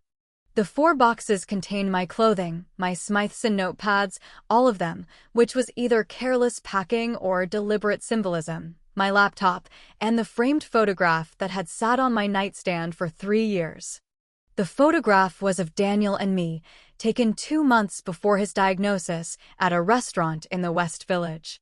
He was laughing at something just outside the frame, and I was looking at him with an expression that I have never been able to describe precisely. Not love, or not only love. Something closer to the specific quality of attention you give a person when you are already, somewhere below consciousness, beginning to memorize them. Caroline had packed the photograph with my clothing. I stood in the hallway of the building on East 68th Street, in my work coat, with my briefcase in one hand and my key that no longer worked in the other, and I looked at the 4 boxes for a long moment. The air left my lungs. I did not cry. I called Gerald Ashworth. "She can't do that," Gerald said, and his voice had the particular quality it got when his professional composure had encountered something that genuinely offended it, which was, in my experience, a more useful reaction than anger. The lease modification requires spousal notification under New York tenancy provisions when a co-occupant is documented on the building records. "Are you on the building records?" "I signed the emergency contact form," I said. 3 years ago. "That is sufficient for documentation." "Who arranged the modification?" "Caroline. She has a relationship with the building's general manager." "Name?" "Harrington," Gerald said, with a tone that managed to convey the complete redundancy of that information. "Right. Okay. Margaret, where are you right now?" "The hallway," I said. A brief pause. "Can you get a hotel for tonight?" "Yes. The Mark is 3 blocks from you. Go there. I'll send a letter to the building management tonight, and I'll have an emergency motion filed by 9 tomorrow morning. This is a wrongful lockout, and it is actionable, and Caroline Harrington has just handed us the clearest possible documentation of malicious intent coordinated with the public humiliation event, which I am going to use." I looked at the 4 boxes. Gerald, I said. She packed Daniel's photograph. Another pause. Gerald had known Daniel for 22 years. He had sat in Daniel's hospital room in the last 3 weeks and reviewed documents while Daniel dictated from memory, because Daniel's memory had remained precise even when his body had not. Gerald had cried at the funeral in a way that he clearly considered unprofessional and which I had found, in the middle of that terrible day, quietly sustaining. I know, Gerald said, and his voice was the voice of someone who understood exactly what that photograph meant and what packing it with the clothing signified. It's fine, I said. I have the photograph. That's what matters. I'll have the letter out by 8 o'clock. Thank you, Gerald. I picked up 2 of the boxes. I went back for the other 2. I carried them to the elevator, and in the elevator I looked at my reflection in the polished door and I looked, as far as I could tell, entirely unremarkable. Coat, briefcase, 4 boxes. A woman moving, which women do all the time and for all kinds of reasons. At the Mark Hotel, I checked in, carried the boxes to the room, and sat on the edge of the bed with the framed photograph in my hands for approximately 4 minutes. Then I ordered room service, a club sandwich and a pot of tea, because I had not eaten since noon and it was now nearly 8, and I opened my laptop and I sent Gerald everything he needed for the wrongful lockout motion, and I worked until midnight. And I went to sleep. The wrongful lockout motion was filed at 9:14 the following morning. Gerald's letter to the building management arrived at 7:51. The building's general manager called Gerald's office at 10:30 and, in Gerald's description, was cooperative in the manner of a person who has just been informed that their cooperative phase began somewhat late. The lock was restored by 3 in the afternoon. I was back in the apartment by 4. I walked through each room with the specific attention of someone cataloging. Not because I suspected anything had been disturbed. I did not think Caroline had arranged anything beyond the boxes. She was theatrical, but not forensic. But because the walkthrough was a procedure and I am, constitutionally, a person who follows procedures. Kitchen, intact. Study, intact. The desk where I had been working since January, with the small drawer where I kept the spare Sullivan and Cromwell documentation, intact, locked, as I had left it. The bedroom. The nightstand where Daniel's photograph had been. I put it back. Then I sat at the study desk and I opened a fresh Smythson notepad. I had ordered 3 from the website while I was at the Mark, because the 4 Caroline had packed were full and I had been meaning to replenish, and I wrote the date at the top of the first page. And underneath it I wrote, Caroline Vance Harrington orchestrated wrongful lockout, coordinated with building management, expedited lease modification without spousal notification. Gerald filing wrongful lockout motion. Building management cooperative under legal pressure. Documentation complete. Then I wrote, she did this without telling Bradley. That was the part that interested me most. Not the lockout itself. I had anticipated some version of it, though I had underestimated the timeline. The part that interested me was the intelligence that Martin Delacroix had retrieved from the building management records during the filing preparation. The call from Caroline to the general manager had been made the morning after the gala, at 7:48. Before she called me at 7:22. She had arranged the lockout before she called me to discuss the situation. Caroline Harrington had been managing this operation independently of Bradley since approximately 90 minutes after I walked out of the Bemelman's bar private dining room. This was useful information, because it meant Caroline had her own agenda, separate from Bradley's self-preservation, and that agenda was about the Greenwich estate. Which was, I noted on the fresh page, exactly what I would have prioritized if I were Caroline Harrington. The Greenwich estate was the Harrington identity. The Greenwich estate was 40 years of social architecture, the circular driveway, the mature oaks, the kitchen that had been renovated twice. If the trust called in 68% of the residential mortgage on that property, the estate was functionally undefendable. Caroline understood this. Caroline had understood it before breakfast on the morning after the gala, and she had made her first move within 90 minutes. I noted this under architecture. Gerald's office became my primary working location for the following 3 weeks. I want to tell you about it because the physical details matter, or they matter to me, and I am the one telling this story. Sullivan and Cromwell's offices are on Broad Street, in Lower Manhattan, in a building that has the particular weight of institutions that have been consequential for a long time and know it without requiring the architecture to announce it. Gerald's specific office was on the 31st floor, corner, with a view that ran southeast toward the harbor and northwest toward Midtown, and which Gerald never appeared to look at, because Gerald was the kind of person for whom the work was the view.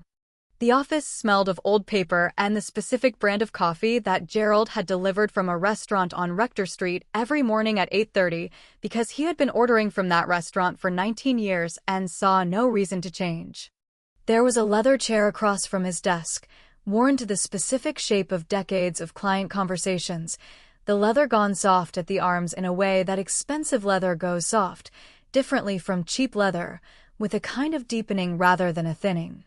I sat in that chair on a Tuesday morning in the second week after the gala, with the full document package arranged between us on Gerald's desk, and Gerald looked at the documentation the way he had been looking at documents for 50 years. With the calm of a man for whom documentation was not intimidating but navigational, a landscape to be read rather than a wall to be dismantled. "The mortgage acceleration is clean," he said. "The 60-day notice has been issued. They have 60 days to cure or we proceed to the next phase." "What is the cure amount?" "For the brokerage property, $4.2 million in arrears, plus acceleration fees. For the Greenwich estate, $7.8 million. He looked over his reading glasses. "They will not have that liquidity. The Harrington commercial portfolio has been over-leveraged for 18 months. Bradley's brokerage is carrying debt against anticipated commissions that have not materialized at the projected rate." "I know," I said. "Roger told me." Gerald almost smiled. Of course he did. He didn't know I was listening. "People rarely do," Gerald said, "when they're performing expertise." He set down the acceleration document and picked up the wrongful lockout filing. Reviewed it for a moment, though he had written it himself. "Caroline's move with the lockout was aggressive," he said. "And poorly advised." "She was acting without counsel," I said. "She moved too fast." "She moved on emotion," Gerald said, "which is the error that people who have never been in genuine legal jeopardy consistently make. They believe speed compensates for preparation." He set down the filing. "It doesn't." "No," I said. "The wrongful lockout filing does two things beyond the immediate remedy," Gerald said. "It establishes Caroline as an active participant in coordinated harassment, which strengthens the overall filing posture significantly. And it creates a timeline problem for them, because their attorney, and they will have hired one by now, has to account for two separate documented incidents within 48 hours of the gala." "Who do you think they hired?" Gerald named a firm on Lexington Avenue. "A mid-tier litigation practice. Good," he said, "but not exceptional, and more importantly, not familiar with trust instrument law at the level the Whitfield Trust required. They'll be learning the instrument while we're already 3 moves ahead," he said. "That's 6 to 8 weeks of disadvantage minimum." I looked at the harbor through the window that Gerald never looked at. "Gerald," I said. "The brokerage liquidation. The $8.6 million. The trigger is in the subordination clause," he said. "If the acceleration goes uncured and we proceed to default proceedings, the brokerage assets, including the client book, the leasehold interest, and the accounts receivable, fall under the collateralized instrument. Bradley's firm would effectively cease to exist as an independent entity." I said nothing. Gerald looked at me over the reading glasses. He had been Daniel's attorney for 22 years. He had known me for 4. He understood the distinction between things I needed to say and things I had already resolved. "This is the instrument Daniel structured," he said. He structured it precisely. He understood what it could do. "I know," I said. "He also understood," Gerald said, more quietly, "that you would only use it if it was necessary." I looked at the document package on the desk. The Sullivan and Cromwell certification. The mortgage acceleration notice. The wrongful lockout filing. The Natera paternity test chain of custody. Martin Delacroix's investigative report, tabbed and paginated. "It's necessary," I said. Gerald nodded. "Then we proceed," he said. The meeting with Dr. Adrian Cho happened on a Wednesday at 11 in the morning at her office at Columbia University Medical Center.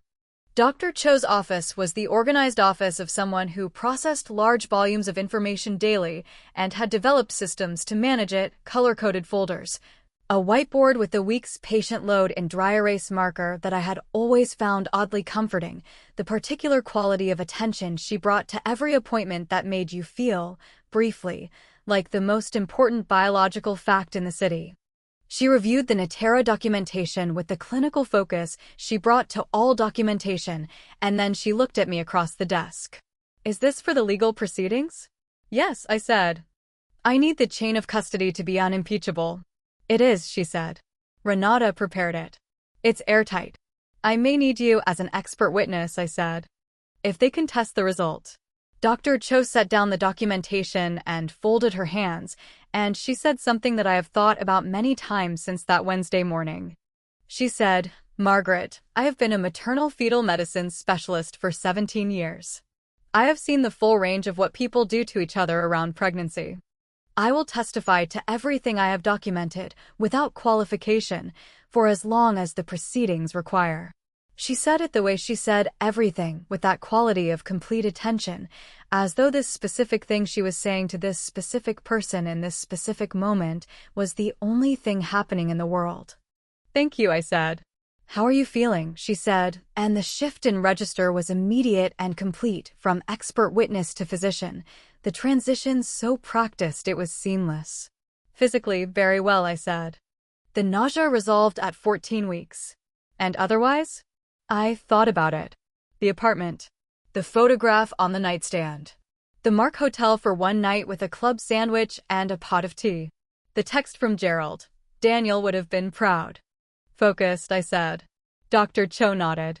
She had, I thought, the clinical intelligence to understand exactly what I meant. Martin Delacroix's office was in a building on 44th Street that had the deliberate absence of distinguishing features characteristic of businesses that prefer not to be distinguished. The elevator was slow. The hallway was carpeted in the specific gray that announces, "We are not trying to impress you," which, from an investigator, is itself a form of impression management. Martin was a large man, not imposing exactly, but solidly present, the kind of presence that occupies a room without effort. He had been working in private investigation for 23 years, had been recommended to me by Gerald before the Gala planning began, and had been, over the preceding 8 months, the most methodical professional I had encountered in a field that rewards methodology above almost everything. He had the Plaza Hotel documentation on his desk when I arrived. Organized, as always, by date and document type.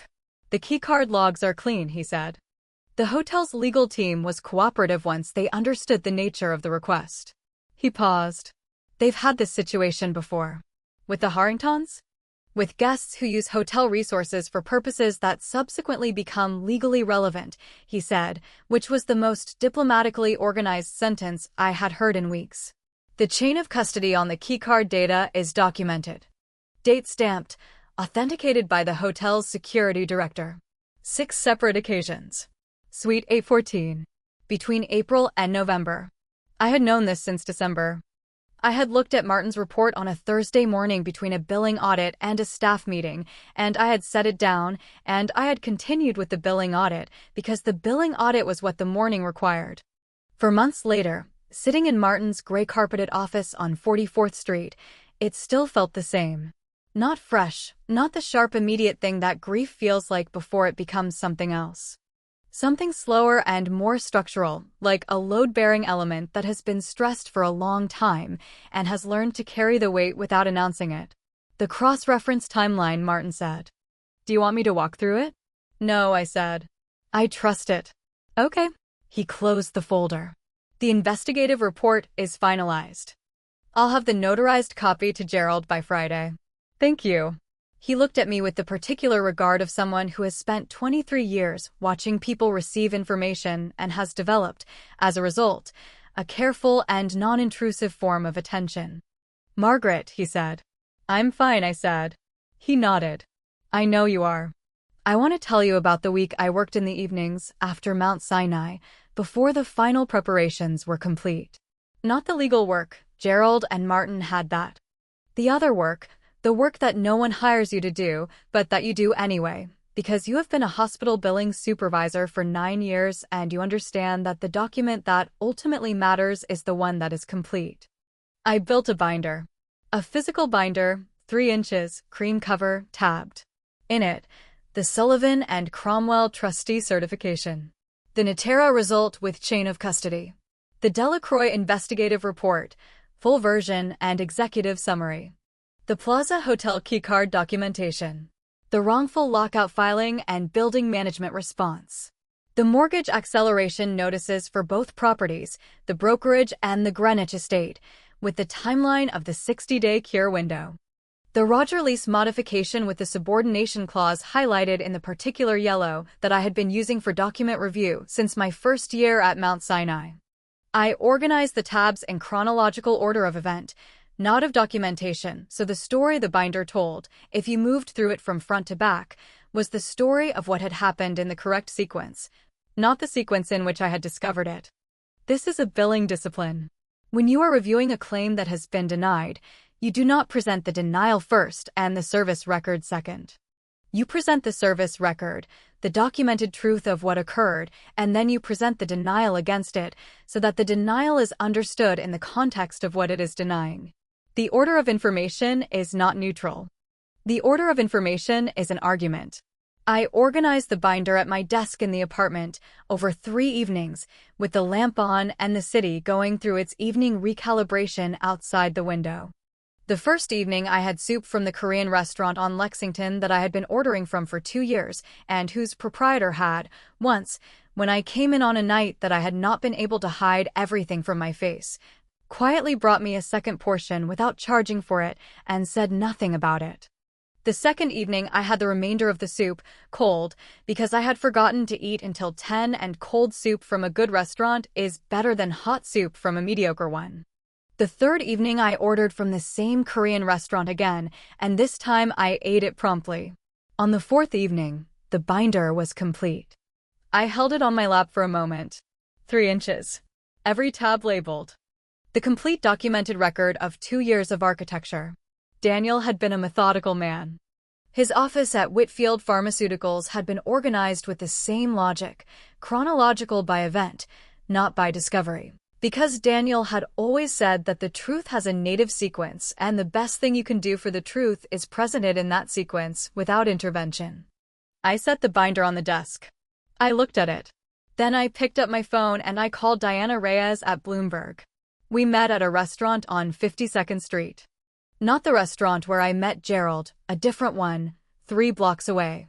With different lighting and a different clientele and the kind of deliberate anonymity that good midtown restaurants provide for professionals who need to be somewhere without being particularly visible.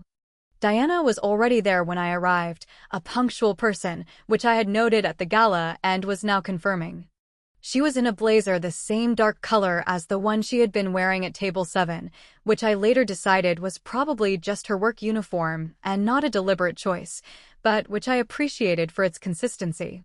"Thank you for coming," I said. "Thank you for the invite," she said. "Though I want to be transparent, my editor has already spiked the story twice." "What do you mean spiked?" "She's worried about the private trust angle. Trust instrument disclosure. The acceleration notices. She wants a legal review before we run anything." Diana had a glass of sparkling water, and she held it the way journalists hold things when they are thinking, not quite drinking, just maintaining contact. "The Bloomberg legal team is thorough. Painfully thorough." "That's appropriate," I said. "It is," she said. "But it means I have 2 weeks before the piece runs minimum. Maybe 4. "That's fine," I said. "I'm not in a hurry." She looked at me. "You said that at the gala, too. When you set the envelope down." "I had been carrying it for 11 days," I said. By that point, I was done being in a hurry. Diana smiled, a journalist's smile, which is specific and recognizable. It contains appreciation for a good line and evaluation of whether the line was calculated simultaneously. "What do you need from me?" I said. "A copy of the trust certification," she said. "Voluntarily disclosed, so we're not dealing with obtained document issues." And a statement from you that I can quote directly.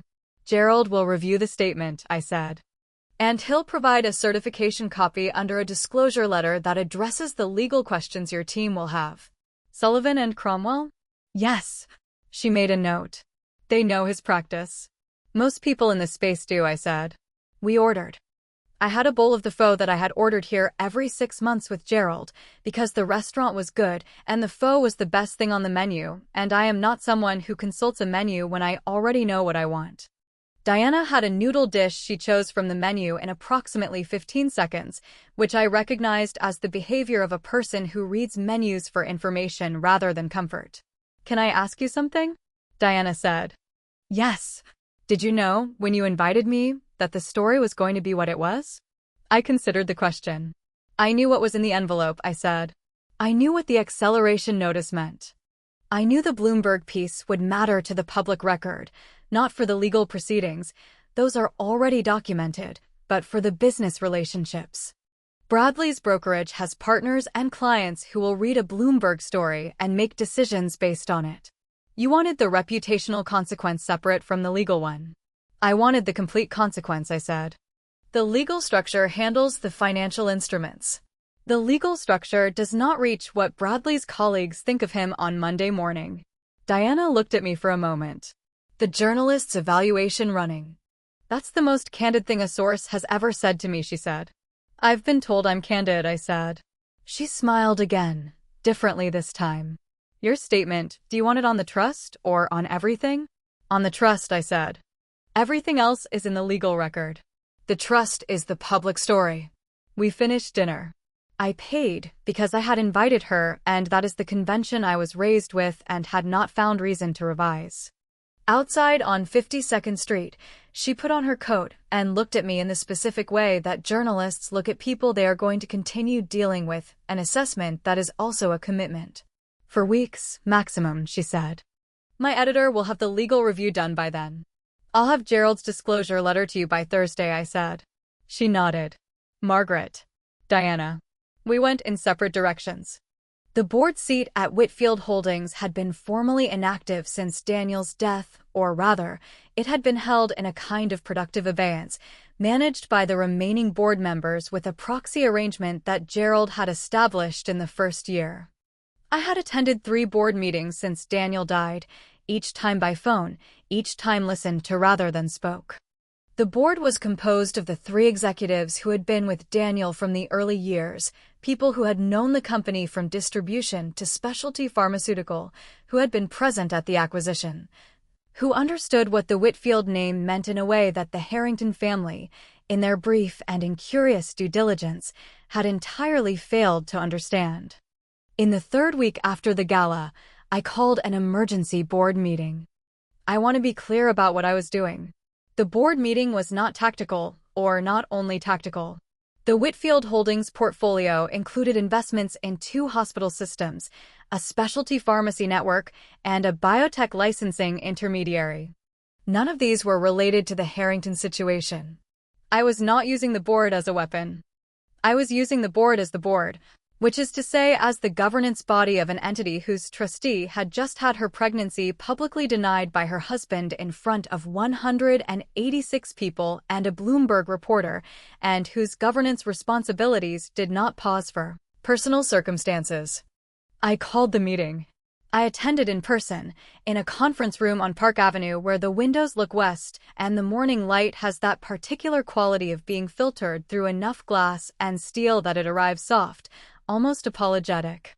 The 3 board members, whose names I will give you, because they deserve to be in this account, Nathaniel Osei, the former VP of Business Development, Patricia Sung, the CFO who had managed the company's finances through the acquisition, and Lawrence Ferreira, the chief scientific officer who had shepherded the patent portfolio, received me the way they always received me, with the particular warmth of people who had loved Daniel and had transferred that love, carefully and without presumption, to the person Daniel had trusted with everything he built. Nathaniel, who was 63 and moved through the world with the deliberate ease of someone who had long since stopped needing to prove anything, shook my hand and held it a moment. "How are you?" he said. Not the social question. The actual question. I'm well, I said. The baby is well. Dr. Cho says everything is exactly right. Good, he said. Good. He released my hand. Then let's work. We worked for 3 hours. Quarterly portfolio review, licensing update, the biotech intermediary's performance against the prior year. I took notes in the Smythson and I asked questions, and Patricia gave me the financial summary with the precision of a woman who had never prepared a document she wasn't prepared to defend. And Lawrence walked me through the patent portfolio with the enthusiasm of someone who has spent 34 years making complex things and has never tired of explaining them to someone who is genuinely listening. At the end of the meeting, after Patricia and Lawrence had left, Nathaniel stayed. The Bloomberg story, he said. You saw it. Diana Reyes called me for background on the trust structure, he said. I referred her to Gerald. He paused. Margaret, the board is behind you. Completely. I want that on the record. It's not a board matter, I said. No, he said. But we're behind you anyway. I looked at Nathaniel Osei, who had known Daniel Whitfield for 31 years, who had been in the room when the company was incorporated, who had been in the hospital for the last week of Daniel's life and had held his hand when the morphine made conversation impossible and presence was the only available language. Thank you, I said. Daniel would have been furious, Nathaniel said, with a frankness that made me almost smile. Gerald said he would have been proud. Both, Nathaniel said. Daniel contained multitudes. Furious at the situation. Proud of you. He picked up his briefcase. Those are not in conflict. In the 4th week after the gala, 2 things happened. The first was a phone call from Bradley. Not from Caroline. Not from Roger. Bradley himself on a Tuesday afternoon, from a number I recognized as his personal cell. I looked at the phone for 3 rings before answering. Margaret, he said. Bradley. A pause. Long enough to tell me he had not entirely prepared what came after. I need you to understand, he said, that what I said at the gala was recorded, I said. I know it was recorded, he said, and the specific quality of his voice, the controlled frustration of someone who has encountered a complication and is managing it, was recognizable to me from 100 smaller moments across 3 years. That's not what I'm calling about. What are you calling about? The firm, he said. The acceleration notice. Margaret, the firm is 22 people. 22 people who have nothing to do with. 22 people, I said, work for a brokerage whose principal mortgage was collateralized against a trust instrument that you benefited from financially for 3 years without disclosing it to the trust's beneficiary. That is not an oversight. Silence. The acceleration timeline, he said, is not. Bradley, I said, you need to speak to your attorney. Not to me. I don't have, he stopped. The attorney we hired. She says the subordination clause is airtight. It is, I said. Another pause. Was this always the plan, he said. Was this, he stopped again. Did you marry me knowing about the mortgage? I thought about how to answer this, because honesty requires precision and precision requires time. No, I said.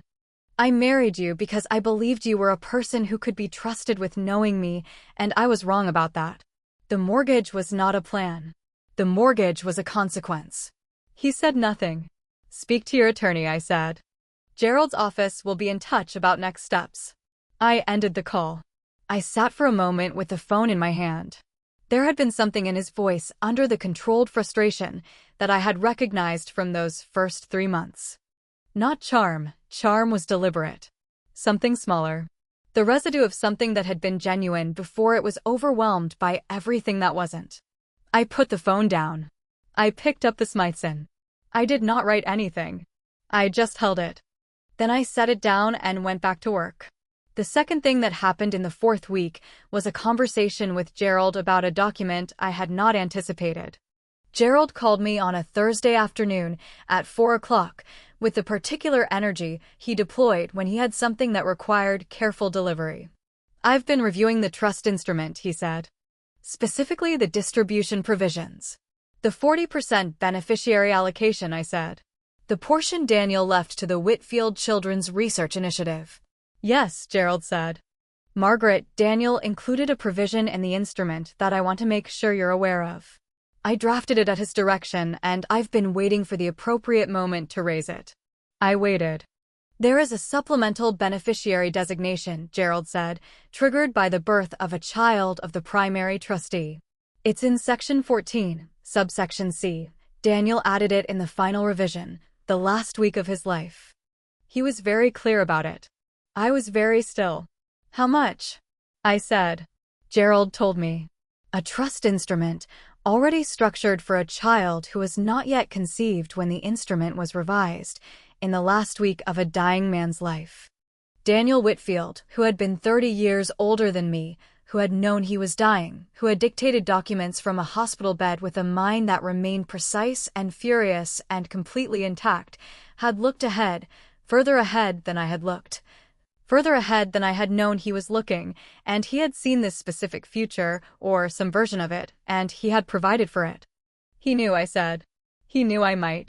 He knew you would build a life, Gerald said, gently. He didn't know the specifics. He knew you. I set my hand flat on the desk.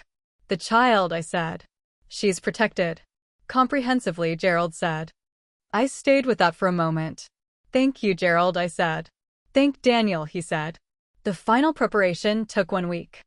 Gerald completed the litigation filing package, the wrongful lockout claim, the financial harassment documentation, the dual mortgage proceedings, the paternity establishment filing.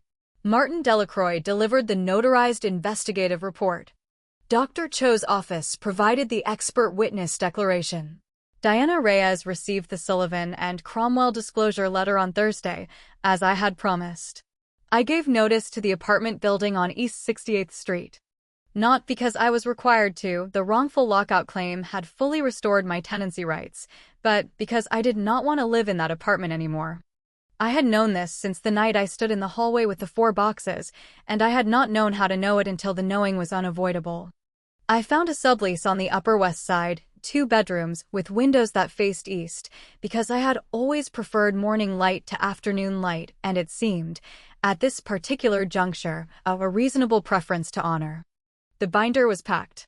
The Smytheson notepads, the full ones, the record of 2 years of architecture, were packed. The framed photograph of Daniel was wrapped in a cashmere sweater and placed, carefully, in a box that would go in the car rather than the moving truck, because some things you carry yourself. On the last evening in the apartment, I ordered from the Korean restaurant on Lexington for the final time.